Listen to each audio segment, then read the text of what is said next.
¿Por qué en algunas preguntas necesitamos usar el auxiliar do, does, did y en otras no?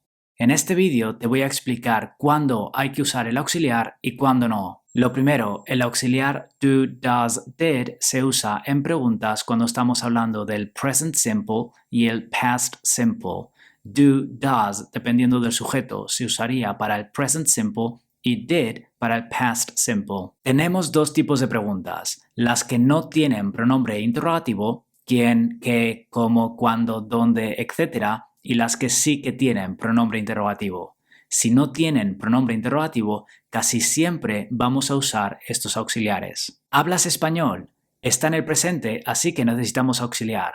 Do you speak Spanish? Recuerda que tenemos que poner el auxiliar antes que el sujeto, y como el sujeto es you, colocamos do y no does. ¿Fueron con vosotros? Está en el pasado, así que necesitamos el auxiliar did.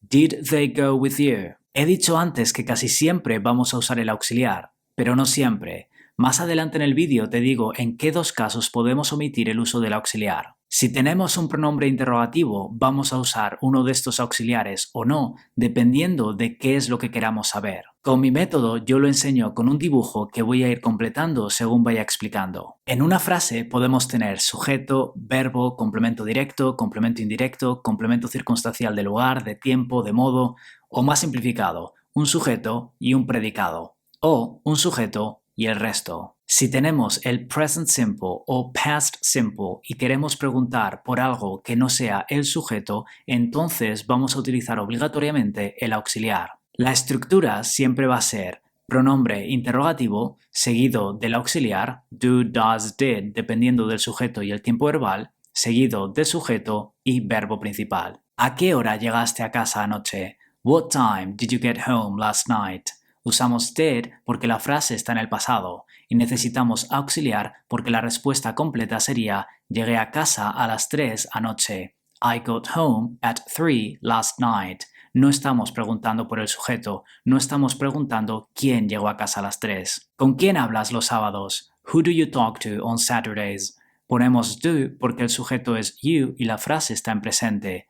Necesitamos auxiliar porque la respuesta sería hablo con Holly los sábados. I talk to Holly on Saturdays. No estamos preguntando por el sujeto, no estamos preguntando quién habla con Holly. Pero si estamos preguntando por el sujeto y es una pregunta positiva, entonces nunca vamos a usar un auxiliar.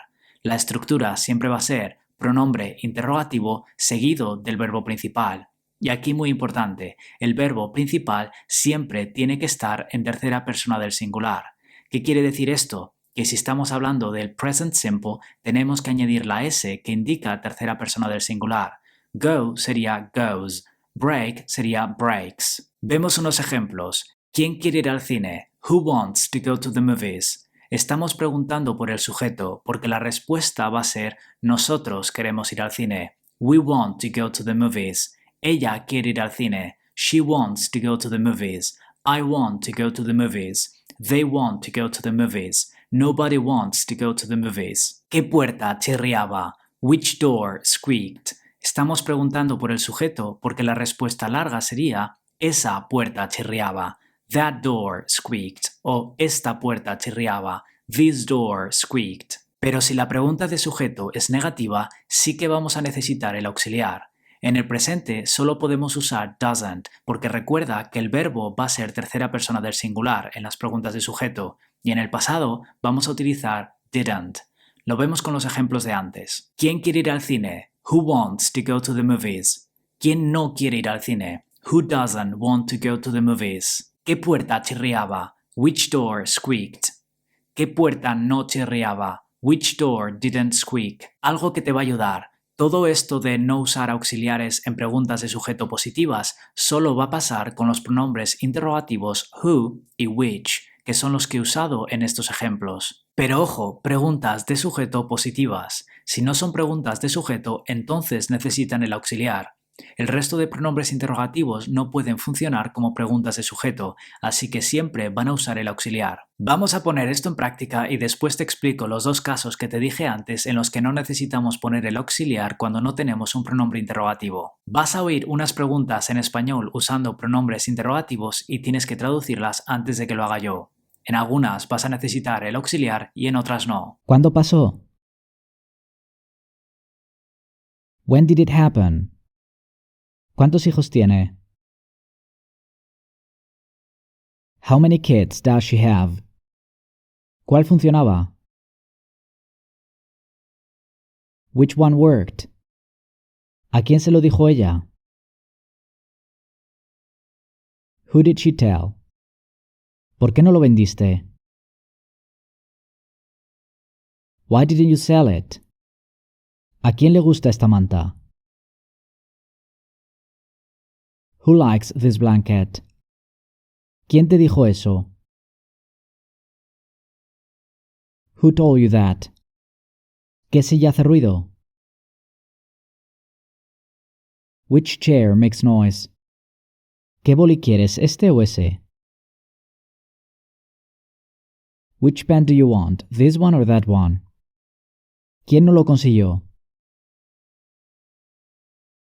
Who didn't get it? ¿Dónde trabajan? Where do they work? ¿Qué necesitan? What do they need? ¿Quién me mintió? Who lied to me? Y ahora, ¿cuándo podemos omitir el auxiliar si se supone que es obligatorio? Si estamos en un contexto informal, a veces lo omitimos. Esto puede pasar tanto en el lenguaje hablado como en el escrito, por ejemplo si estás chateando con un amigo. ¿Quieres ir? Do you want to go? Que más informal cambiaría a Do you wanna go? Aquí podríamos omitir el auxiliar, You wanna go, e incluso podemos omitir el sujeto, Wanna go. ¿Fuiste? Did you go? Podemos omitir el auxiliar y al hacerlo tenemos que cambiar el verbo principal a pasado porque el auxiliar estaba en pasado. You went. El segundo caso en el que podemos omitir el auxiliar es cuando añadimos incredulidad o sorpresa. ¿Lo perdiste? Did you lose it? Lo podemos cambiar a You lost it. ¿Qué pasa si tenemos una negativa? Vamos a necesitar el auxiliar obligatoriamente, pero podemos prescindir de la inversión. ¿No quieres ir? Don't you want to go? O You don't want to go. ¿No fuiste? Didn't you go? O You didn't go. Ojo con esto, que puedas omitir el auxiliar en algunos casos no significa que te esté diciendo que lo hagas. No es común omitir el auxiliar si lo comparamos con las veces que lo usamos correctamente, incluso en un contexto informal. Tienes que saber hacer las cosas bien, pero también tienes que saber que existe esta posibilidad. Mi recomendación, usa el auxiliar. Usa siempre lo gramaticalmente correcto y ya podrás jugar con la lengua y modificar las cosas una vez que domines la gramática. Y esto ha sido todo. Muchas gracias por pasarte por aquí. Recuerda suscribirte, activar la campanita, darle me gusta y si tienes alguna duda, déjamela en los comentarios. Soy Daniel Marrón, filólogo inglés. Esto es Another Aprende Inglés. Nos vemos en el próximo vídeo. Chao, chao.